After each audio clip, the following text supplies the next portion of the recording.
সদ্য কেনা নতুন গাড়িটা যখন পরিষ্কার করছিলাম, তখন আমার 6 বছরের ছেলেটা ধাতব কিছু দিয়ে গাড়িটাতে কিছু লিখছিল।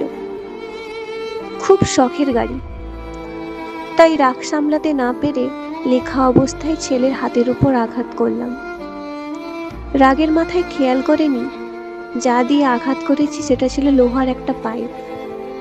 আমার ছোট্ট ছেলেটা হাসপাতালের বেডে শুয়ে ঘুমাচ্ছিল, আর আমি ওর পাশে বসে কাঁদছি। লোহার আঘাতে 4টা আঙুল ভেঙে গেছে, আর ঠিক হবে না কখনো। আমার চোখের পানি ওর গালের ওপর পড়ে ঘুম ভেঙে যায় ওর। ব্যান্ডেজ করা হাতের দিকে চেয়ে আমায় বলে, সরি বাবা, আমি আর গাড়ির ওপর লিখবো না। আমার আঙুলগুলো কি আবার ফিরে পাবো বাবা? বাসায় ফিরে পুরো গাড়িটা দুমড়ে মুচড়ে ভেঙে ফেলি, তারপর ক্লান্ত হয়ে বসে পড়ি।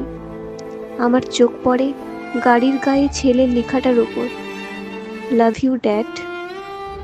পরদিন সকালে সেই হতভাগ্য বাবা আর বেঁচে নেই, ভীষণ কষ্টে আত্মহত্যা করেন।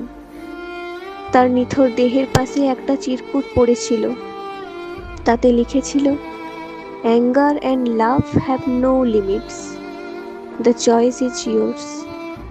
রেগে গেলেন তো হেরে গেলেন। আমরা এমন অনেক মানুষ আছি যারা নিজের রাগের জন্য জীবনে অনেক কিছুই হারিয়ে ফেলি। ভিডিওটা ভালো লাগলে লাইক করে দেবেন, কমেন্ট এবং সাবস্ক্রাইব করে দেবেন।